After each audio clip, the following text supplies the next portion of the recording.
ko alam kung kaya kong tapusin. Gusto ko lang bigyan ng hustisyang ng nanay ko. Lahat ng biktima ng ama mo. Hindi ko natapos. Pablo, pareho lang tayong nalungisan ng edad. Ilang beses ba ako nagbulag-bulagan? Gano'n ko katagal pumikit sa lahat ng niyo?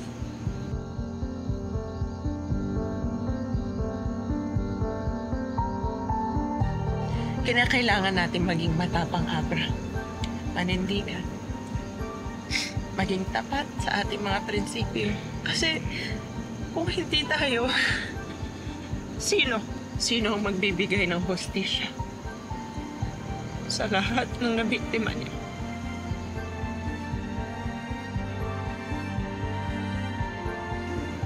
Paano kung ang paraan ay maging tulad niya? Hindi tayo magiging katulad niya, Abra. Paano mo alam? Lalo ka na.